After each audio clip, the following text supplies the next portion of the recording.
No basquete, nós temos diversas histórias de jogadores que tiveram uma infância difícil, mas deram a volta por cima e conseguiram chegar na NBA. Geralmente, esses jogadores têm um acompanhamento desde o high school, onde eles desenvolvem suas habilidades com coaches e centros de treinamento. Mas hoje a gente vai falar de um caso raro na NBA, porque foi o único jogador a fazer esse feito. Eu tô falando aqui de um jogador que desenvolveu muitas de suas habilidades nas quadras de rua de Nova York. E isso aí poderia ter acontecido na sua quebrada, por que não? E por incrível que pareça, rapaziada, esse jogador fez parte da equipe de basquete de rua mais famosa do mundo, a And1. Eu sou o DPC e vou contar pra vocês hoje a história de Rafer Alston, também conhecido como Skip to Malou, que saiu dos rachas de basquete de rua de Nova York indo direto pra NBA. Então já deixa o seu like, se inscreve no canal se você ainda não é inscrito e deixa aí nos comentários pra você qual que é o melhor street baller da NBA. Antes de eu começar a falar do Rafer Alston e aproveitando que a gente tá falando de basquete de rua, o quadro reagindo ao vídeo dos inscritos tá de volta, rapaziada. E você vai fazer o seguinte, você vai enviar o seu melhor lance de basquete para esse e-mail aqui, ó, dpcreact@gmail.com. Os melhores lances vão aparecer no vídeo de domingo aqui no canal. E ó, lembrando que é apenas um lance, sem edição, sem ser mixtape, sem colocar música, efeito nem nada. Eu quero um lance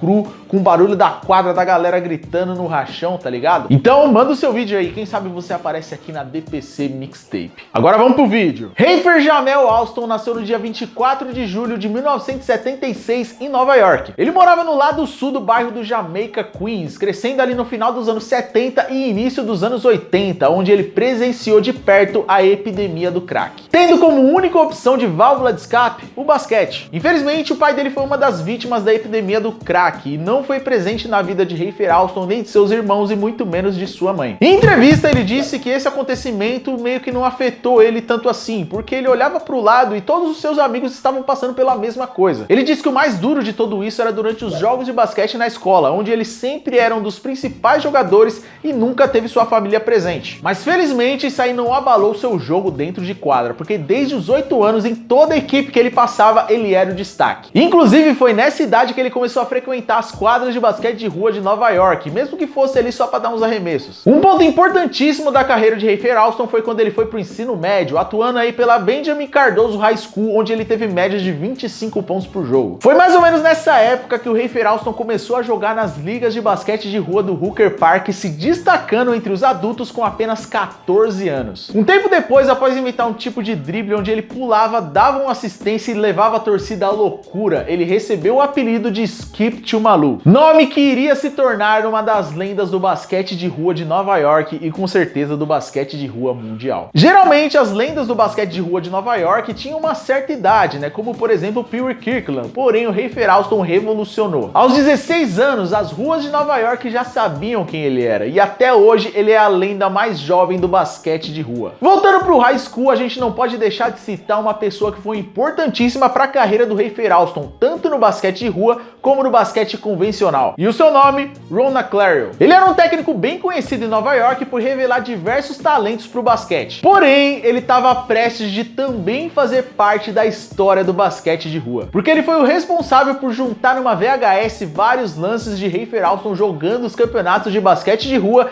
e enviar para uma marca que estava tentando ganhar espaço no cenário do basquete, que era nada mais nada menos do que a And1. E esse VHS acabou sendo o início de um clássico que ia se chamar And1 Mixtape Volume 1. E com isso, o Rafer Alston se tornou um atleta da equipe da And1, assinando um contrato de patrocínio com a marca. Uma coisa que o seu técnico do high school comentou e que pouca gente sabe é que ele tinha duas personalidades. Uma personalidade era o Rafer Alston, né, jogador do basquete convencional, e a outra o Skip to Malou, lenda do basquete de rua, e ele conseguia separar isso aí muito bem. Ele teve um bom desempenho no high school, porém suas notas não permitiram que ele fosse para uma universidade de ponta. Sendo assim, indo primeiramente para Ventura College, depois para Fresno City College e finalmente se firmando e jogando pela Fresno State. Jogando por lá, ele teve médias de 11 pontos por jogo e 7,3 assistências, e mesmo não sendo uma das melhores médias, ele teve bastante destaque no college, inclusive sendo capa da revista Slam em dezembro de 1997. E no ano seguinte, todos esses feitos fizeram com que ele fosse selecionado na segunda rodada do draft, sendo a 39ª escolha, selecionado pelo Milwaukee Bucks. Um fato engraçado é que ele sabia que seria uma missão quase impossível ele ser draftado. Tanto que no momento do draft ele estava em Los Angeles, sozinho em um bar, longe da sua família e de seus amigos. E no momento que ele viu que ele foi draftado, ele começou a gritar sozinho no bar, todo mundo começou a olhar em volta, não sabia o que estava acontecendo,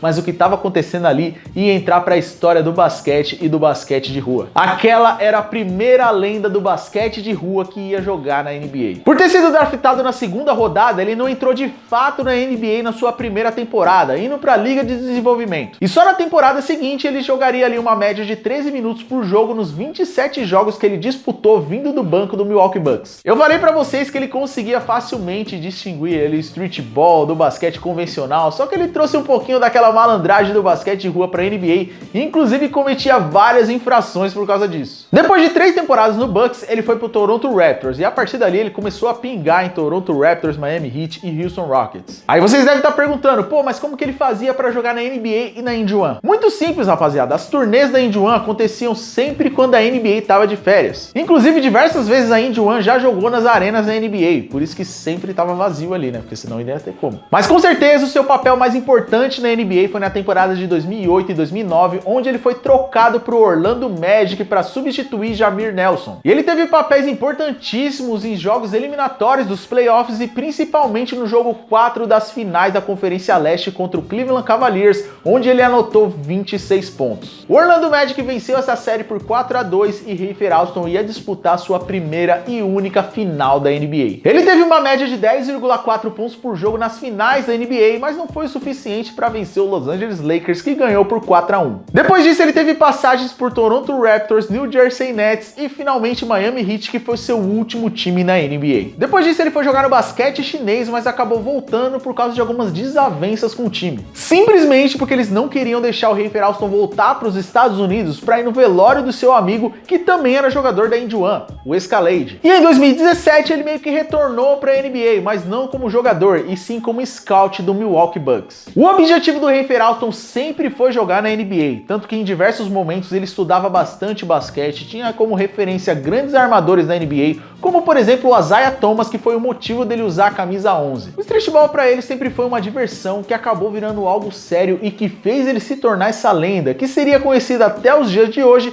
mesmo se não tivesse jogado na NBA. Então é isso, rapaziada. Se você curtiu, deixa o seu like, se inscreve no canal e até domingo com reagindo ao vídeo dos inscritos. Tamo junto!